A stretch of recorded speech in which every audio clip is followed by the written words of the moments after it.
ભલે કુટી કરો ઉપાય પાણી પાણી કરે કે તૃષ્ણા નહીં ટળે પાણી પીવો તો તૃષ્ણા ટળે ટૂંકમાં તરે આપણે હાજી ભાષામાં અને કહેવાનો હેતુ પાણી માથે નથી પણ એમાં કાંઈ પણ આપણે કોઈ ભજતા હોય જે કરતા માળા જપતા હોય હા જે ઘણા પ્રકાર છે એમાં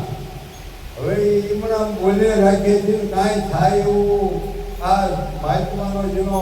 વાણી છે એ ના પાડે છે અને આપણને દેખાય છે એવું પણ તો પીવા માટે શું કરવું પડે કે ખરેખર આની ધૂપથી જાણવી પડે કે કોઈ સંતનું શરણું સ્વીકારી લેવું પડે તો જે તમારી તૃષ્ણા છે એ તો ટળે. એ સુખ સમજણવાના રે નો પડે એ સુખ સમજણવાના નો પડે ભલે કરે કોઈ કોટી ઉપાય સુખ સમજણવાના રે નહીં હા પડે એ ભલે કોટે કરો રે ઉપાય સુખ સમજણવાના નો પડે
પાણીની ગોળી ભરીને કે ક્યાંક ભરીને રવાયો મોટર સારું કરો તો ખરેખર એમાં કાંઈ નીકળે નહીં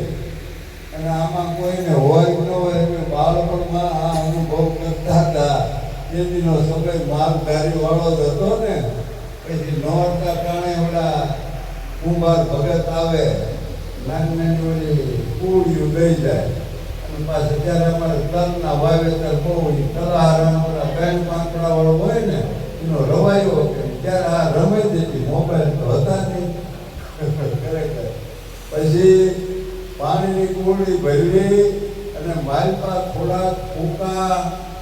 કોળીના પાંદડા નાખી અને પછી રવાયો એવડા તલહારાનો ફરેમાં પછી નકરા ભીડ વળે આ ઉતારી ઓલા માખણ ભારે ઉતારતા પણ શું આવે ભીડ આવે પાણી વલોવે કે નવનીત નવનીત દે રેત પીવે ન નીકળે તે સુખ સમજણ વિના ન સાંભળે ગમે એટલા કોઈ તમે જો ઊંધા ટીકાય છે કોઈ ફરતા સાણાના મોટા ભડકા કરીને માલપા બેહે છે કોઈ આખા ભૂમા દે માથું પાય રાખે આવા કિમિયા કરે હે પણ આ દેહને બે જે નિયમ નક્કી ન થાય કારણ કે આ દેહ ને આમ ગણો તો જળ છે ને આમ ગણો તો ચેતન છે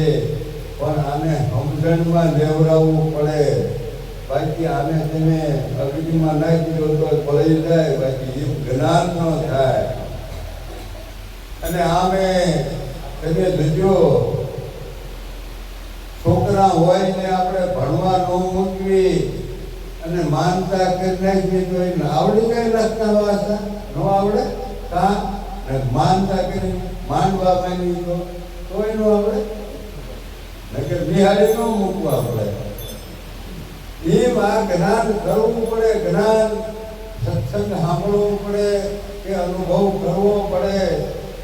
બાકી એમણામ તો ખરેખર 300 કિલોમીટર હાલી વ્યા જાય પાછા આવે એટલે અંબો પણ એમ નથી. ખરેખર આમાં તો આપણા માં નડતર હું છે એ નક્કી કરવું પડે. આ ક્યાંથી તો ઊભું થાય છે. પછી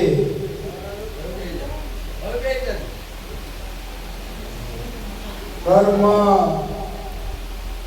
કોઈને છોડે નહીં ભલે હોય ભગવાન આમ કહી દીધું પણ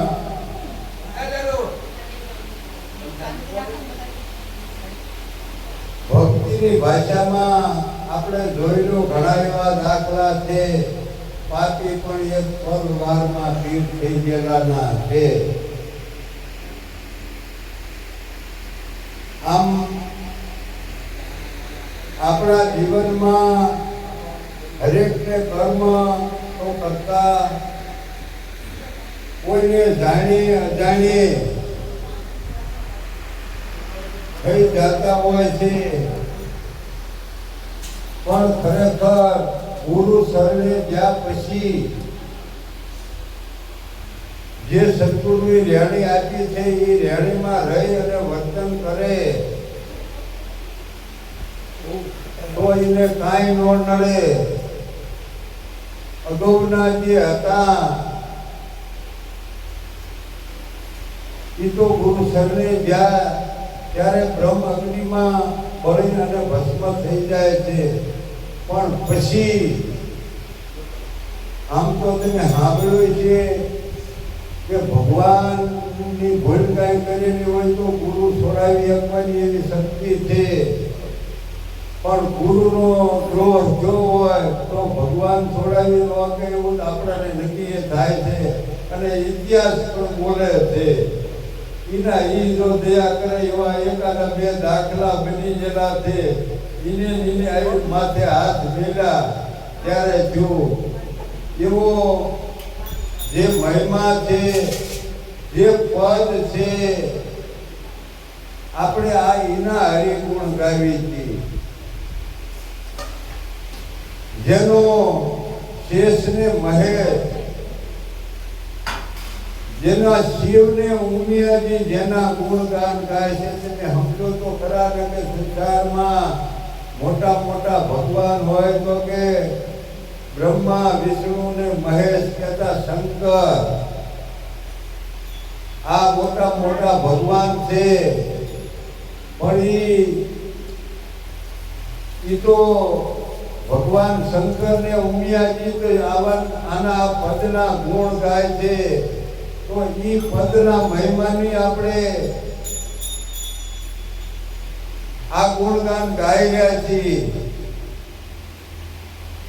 લોહિયાળવણી એક વાણીમાં એક જ કરી સરસ વાણી કે નાની ઉંમરમાં જોઈને કેટલું નક્કી કર્યું છે, વિચાર કર્યો છે. નકે બોલવું તો બીજાથી હવારે ધારી લે કે શંકરથી મોટા ભગવાન ક્યાં એમ કે ને માણા. પણ આને કીધું એ દીદી રે લાખા